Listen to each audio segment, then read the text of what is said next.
Shortly before his death, someone wrote that your father's lifelong sermon on social democracy was inevitably destined to fail in a society of rugged individualism. But at the end of his life, in that little book called The Economics of Innocent Fraud, he seemed optimistic about the ability of government to improve the lot of the fortunate. And this is the less fortunate. Less fortunate, the unfortunate. The government's ability to improve the lot of the fortunate was never in doubt. You think he'd take that back? You think he'd take that back today? Well, that's... I'm asking you to channel him, and that's unfair. I think, yes, I agree with that. Let me just recharacterize Dad's position on the American economy, which goes back to the start of his career as a major writer in this area with American Capitalism in 1952. He was a quintessential realist about who we are. And he saw that his fellow economists were essentially myth makers, that they had this view of small competitive enterprises and rugged individuals. But in fact, the American economy was an industrial a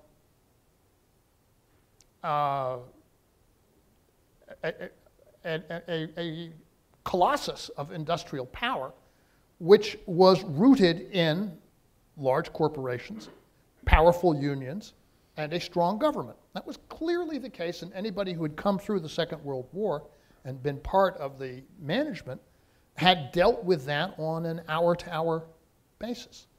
And he continued to develop that vision through the affluent society and especially in the new industrial state, which was written at a time when this system was at its zenith in terms of the kind of stability and prosperity that it brought to the population as a whole.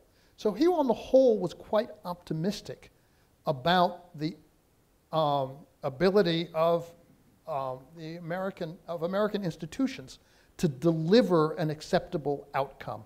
I just want to, perhaps if I could just read the opening passage in American Capitalism.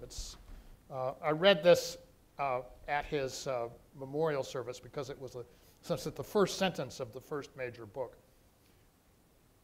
It is told that such are the aerodynamics and wing loading of the bumblebee that in principle it cannot fly. It does. And the knowledge that it defies the august authority of Isaac Newton and Orville Wright must keep the bee in constant fear of a crack-up. One can assume, in addition, that it is apprehensive of the matriarchy to which it is subject, for this is known to be an oppressive form of government. The bumblebee is a successful but an insecure insect.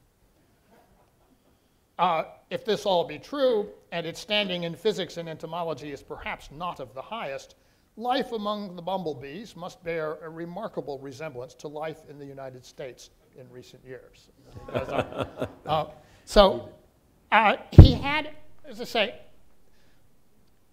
let me say another word about him as an economist. He was, in some sense, one of the very few economists of the last century who were pure-bred economists. He didn't come to the subject from someplace else. He wasn't a failed mathematician or a second-rate physicist or some other, bringing in the tools of some other discipline.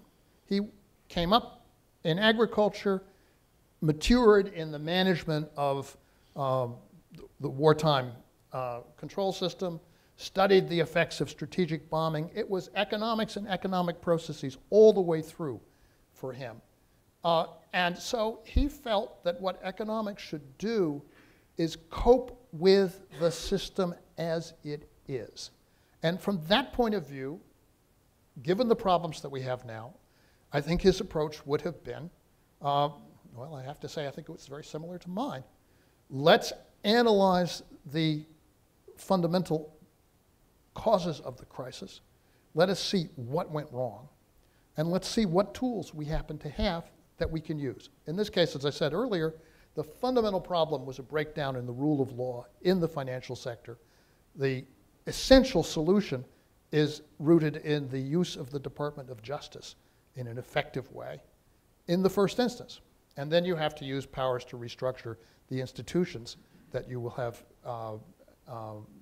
dealt with at that time. Well said. Question out here? Yes, sir. Yes.